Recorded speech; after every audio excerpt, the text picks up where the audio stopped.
Hello, everyone. Good evening. Good evening. My name is Audrey, and welcome to my 100-day project where I'm exploring mindfulness through watercolor. And today is day 23.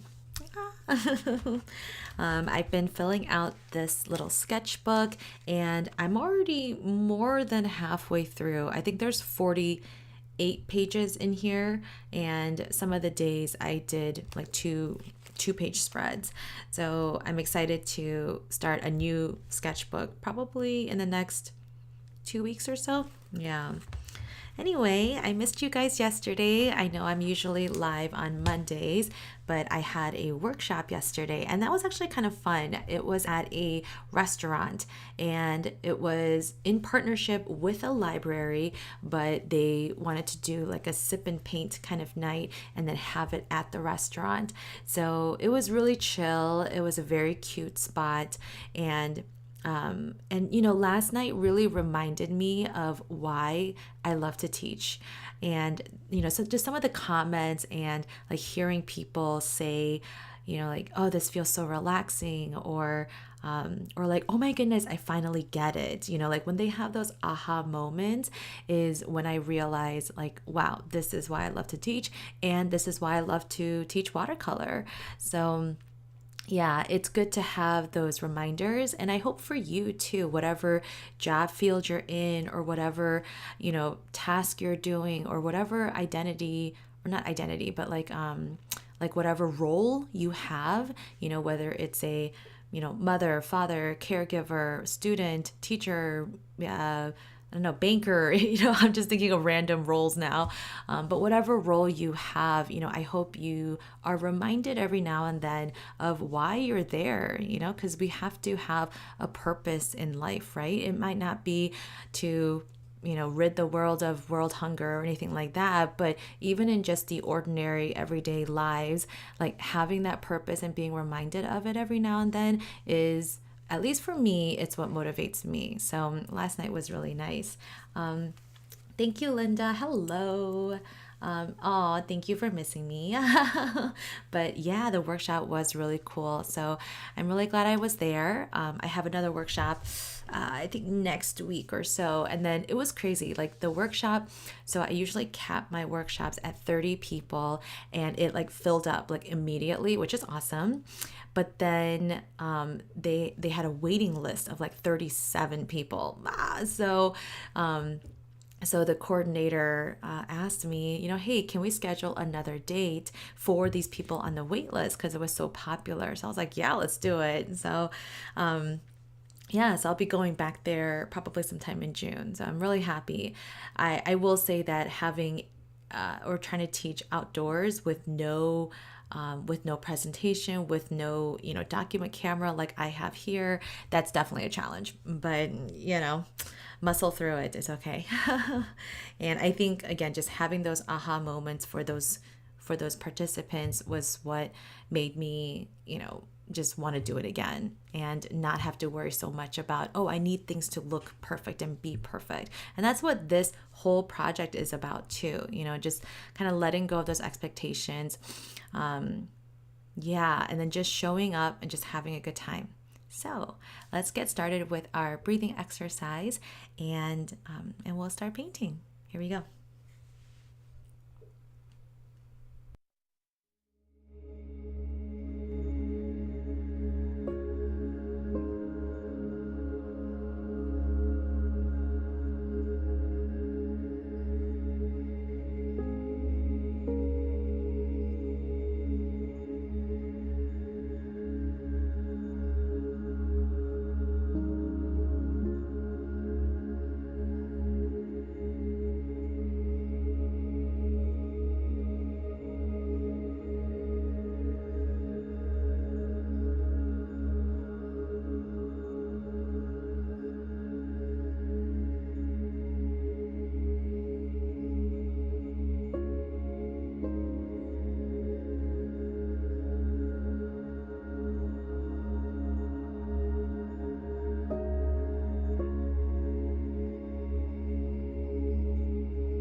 and I bring us back together.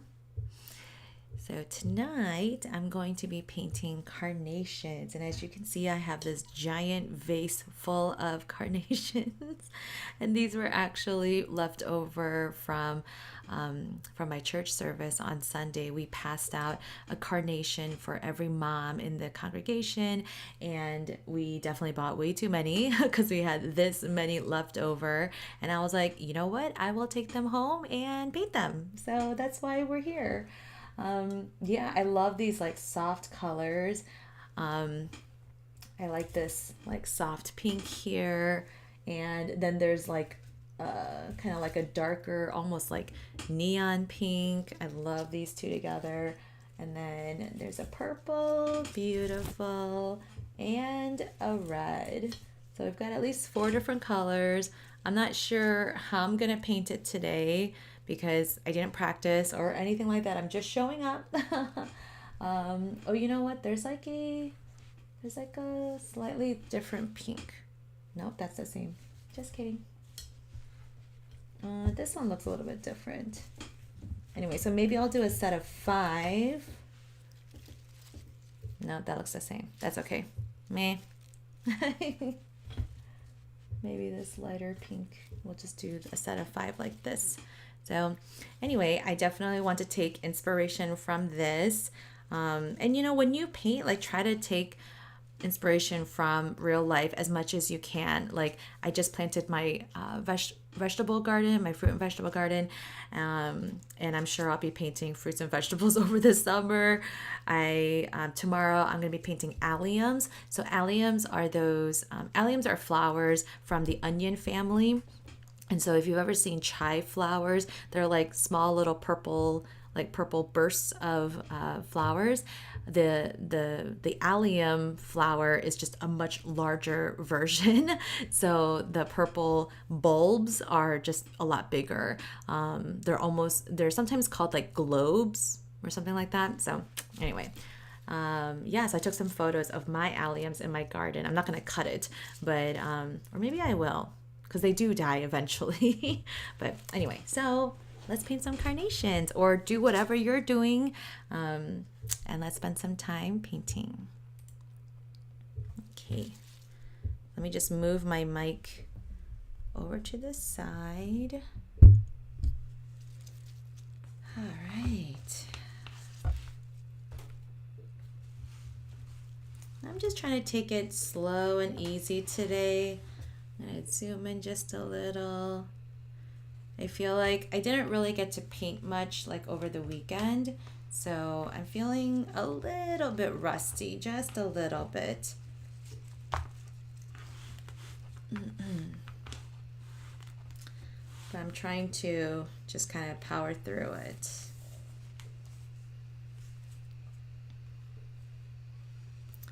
All right, let me pop on some music and let's get started.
How's everyone doing?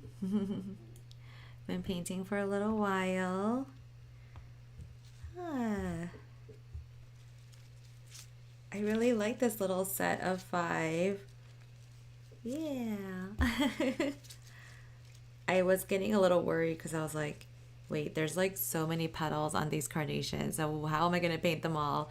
But you know what? I just kind of like took them in chunks and took them one by one, and there we go.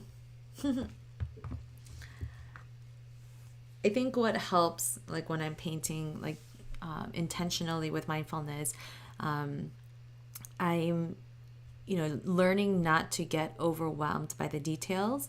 And I'm definitely one of those people that gets overwhelmed by the details, or I kind of like project to the end result. And I've talked about this before, where I project to the end result, and the end result is always like chaos and doom, and therefore I don't want that, so I don't do anything about it. And all the details that lead to that chaos and doom tend to paralyze me. And so I almost regretted, saying that I'm going to paint these carnations when I realized how many petals there are. And I was like, oh, shoot, maybe I shouldn't have done that. But I think when you're like really stopping and breathing and taking things slow, then you start to see, oh, like, wait, I see like this big petal here. Oh, I can just do like short little lines for some of these petals. Like you start to see the solutions to those pesky little details rather than getting so overwhelmed by them. And yeah, and I'm super proud. Look how it turned out. So I hope that, helps you as well when you're thinking about, what you're going to paint next, or even just in your ordinary life. Maybe there's a big decision coming up ahead. Try to break it down into like smaller steps, or like more digestible, like tasks. And then you'll have finished that big decision, before you know it. So that's my tip of the day. So let me go ahead and peel off the tape. I did decide to add just like a light background in the back, just because I could. And I almost want, oh shoot, it's taking off this paint. And I almost wanted to glaze over this painting. So if you don't know what glazing is in watercolor, it's, so glazing is a form of layering, right? I like to think of glazing as like the final stage in your painting, where if you look at it and you're thinking, I want to slightly adjust the temperature of my painting.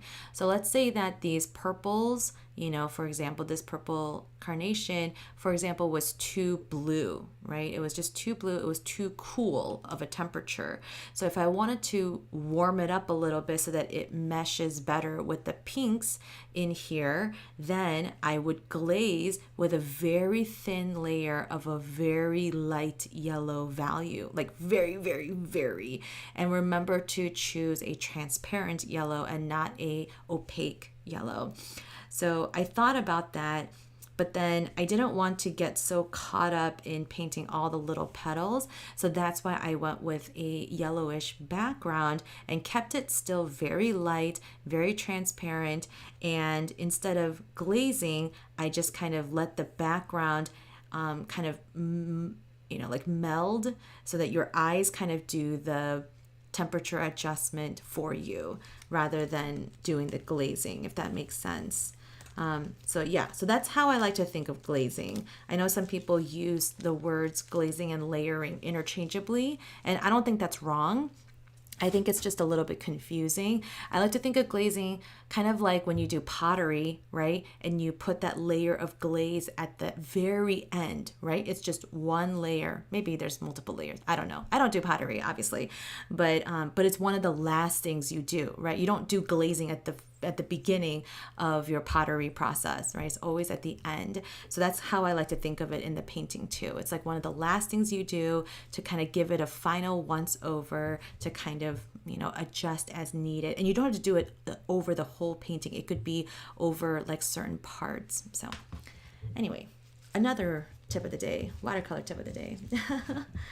All right, so yeah, let's wash out our brush and just kind of mark the end of our painting session. I used mostly the size 6 and the size 3 brush, and you notice that I kind of use them interchangeably, or not interchangeably, but I use them simultaneously. So I use the size 6 to hold the paint color, and then I use the size 3 to kind of wash that color out. So that's really helpful instead of constantly washing out your one brush, and then kind of wasting paint too. So anyway, to mark the end of our session, let's breathe in as we wash out our brush and then exhale as we blot. Here we go.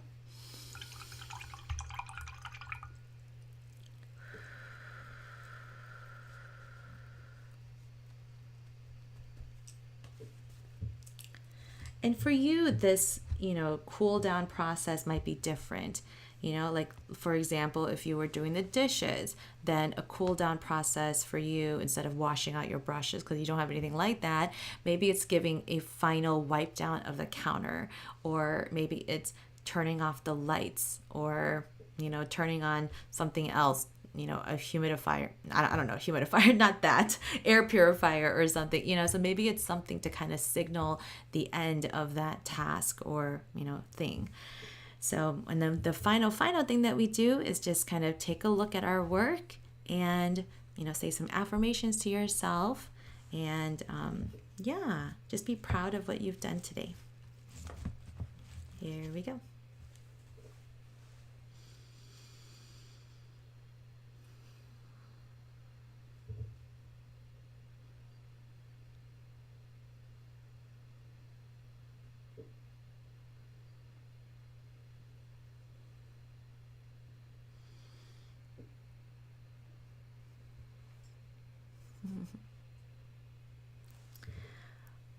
All right.